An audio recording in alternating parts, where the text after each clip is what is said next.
Akhir pekan ini, Max Verstappen akan melakoni balapan debut yang cukup bersejarah, karena dia akan menjajal salah satu event balap ketahanan yang cukup legendaris, yaitu Nürburgring 24 jam.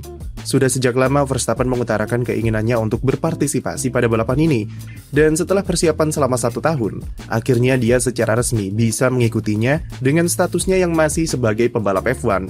Jadwal Nürburgring 24 jam juga kebetulan berada di tengah-tengah jeda GP Miami dan GP Kanada yang mengizinkan Verstappen untuk mewujudkan salah satu wishlist-nya di dunia balap. Max Verstappen akan balapan bersama timnya sendiri yang jalin kerjasama operasional dengan Winward Racing dan memakai mobil Mercedes AMG GT3 yang diberi dukungan langsung secara teknis oleh pabrikan. Seperti normalnya balap ketahanan, Verstappen akan berbagi kokpit bersama 3 rekan setimnya yang pengalamannya bukan kaleng-kaleng. Pertama adalah mantan pembalap DTM dan langganan pemenang di balap ketahanan, Lucas Auer. Kemudian mantan pembalap junior Red Bull, lalu juara GT World Challenge dan peraih 2 kali podium di Nürburgring 24 jam, Dani Juncadella. Dan terakhir adalah salah satu pembalap langganan juara dengan catatan 3 kali menang Bathurst 24 jam, menang Daytona 24 jam, dan sekali podium di Nürburgring, yaitu Jules Gounon. Ketiganya akan bergantian dengan Max Verstappen dalam mengemudikan mobil Mercedes AMG GT3 nomor 3 dalam perjuangannya menaklukkan kejamnya sirkuit Nordschleife selama 24 jam akhir pekan ini. Nürburgring 24 jam merupakan salah satu event balap ketahanan paling ikonik, dan kehadiran Verstappen membawa dampak signifikan terhadap daya tarik penonton yang membludak. Untuk pertama kalinya tiket dan jatah penonton untuk race day habis terjual, dan pihak penyelenggara harus membatasi jumlah penjualannya untuk hari Jumat dan Minggu karena lahan parkir yang terbatas. Verstappen sendiri juga harus diberikan pengamanan ekstra dan diminta tidak ikut parade pembalap untuk mencegah situasi chaos dengan antusiasme penonton yang sangat tinggi. Selain paling ikonik, Nürburgring 24 jam juga merupakan event balap ketahanan yang mungkin bisa dibilang paling berbahaya. Bagaimana tidak, pembalap bukan hanya melintasi sirkuit reguler Grand Prix, namun mereka juga akan melibas sirkuit sepanjang 25 km yang membelah hutan dan bukit di Nordschleife. Ini adalah sirkuit terpanjang di dunia dan punya lebih dari 170 tikungan yang kompleks dengan perubahan elevasi rata-rata sampai 300 meter dari titik terendah ke titik tertingginya. Satu lapnya bisa memakan waktu 7-8 menit dan menuntut pembalap untuk selalu fokus dengan iklim balapan endurance yang banyak sekali trafik. Oleh karena itu, sirkuit ini dijuluki sebagai The Green Hell, sebagai penggambaran terhadap seberapa besar tantangan yang diberikan kepada pembalap dan adrenalin tinggi yang didapat ketika melibas Nordschleife. Tidak heran untuk bisa ikut balapan resmi di sini, pembalap membutuhkan lisensi khusus yang harus didapat lewat serangkaian proses dan sejumlah tes mengingat level bahaya yang sangat tinggi di sirkuit ini. Max Verstappen sampai rela meluangkan waktu untuk mengikuti tes dengan mobil GT4 yang powernya dikurangi untuk selesaikan sejumlah rangkaian tes tanpa insiden selama 2 hari race weekend. Meski begitu, daya tarik Nordschleife memang selalu menggoda bagi pembalap-pembalap yang gila racing seperti Verstappen. Tikungan-tikungan cepat serta penuh sektor yang berkelak-kelok merupakan surga tersendiri bagi pembalap, dan pembalap sudah pasti ketagihan ketika mereka pertama kali melibas Nordschleife.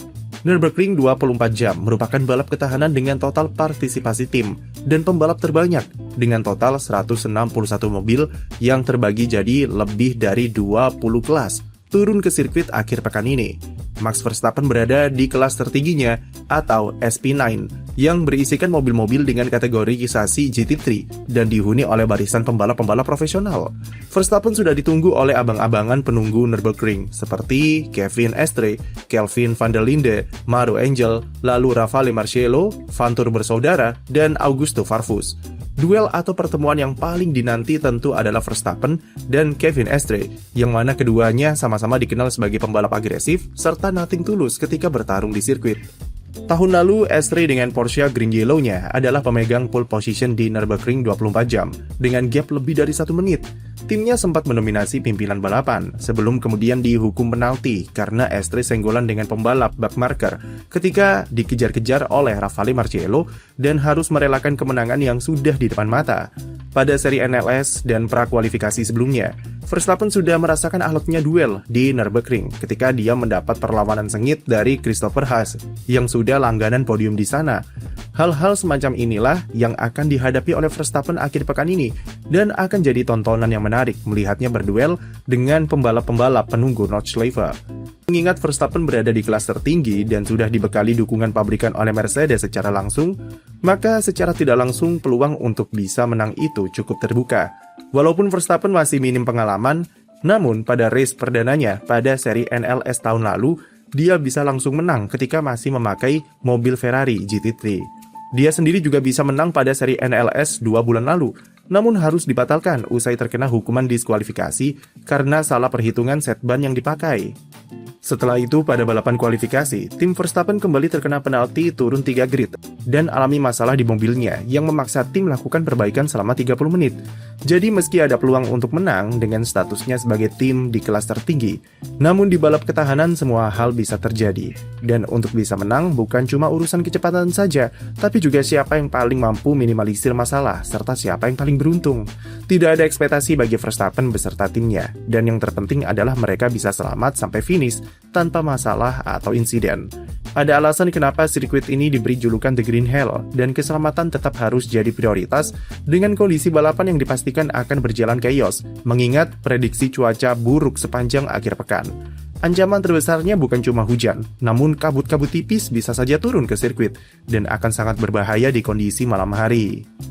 Sebagai pengingat, bulan lalu pada balapan kualifikasi, sebuah insiden besar merenggut nyawa seorang pembalap senior di Nordschleife, Juha Miettinen, tewas usai insiden beruntun di tengah area sirkuit yang disebabkan karena adanya oli yang bocor ke aspal.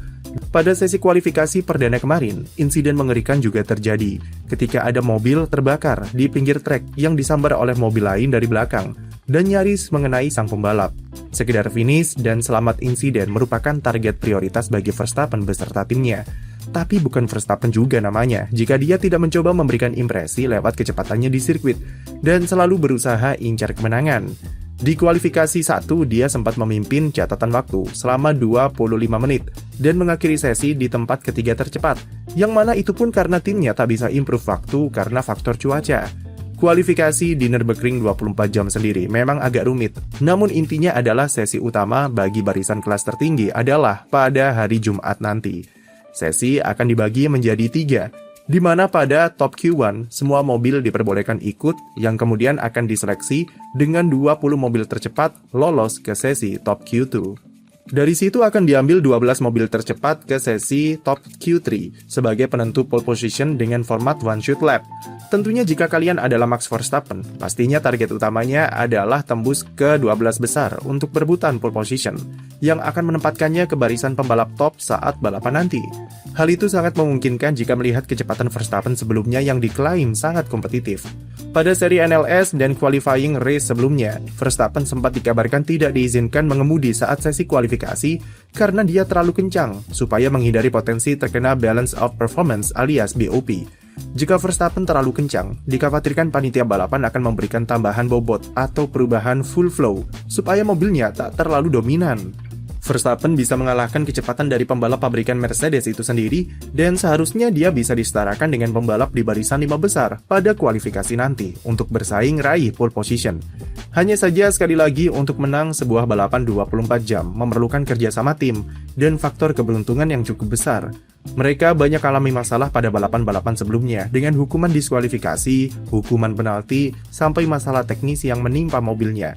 Bisa finish tanpa halangan serta tanpa insiden sudah merupakan prestasi tersendiri bagi tim Verstappen, dan mereka masih bisa kembali di tahun-tahun setelahnya untuk persiapan lebih matang. Sekian video dari kami, jangan lupa beri like dan subscribe untuk konten F1 lainnya.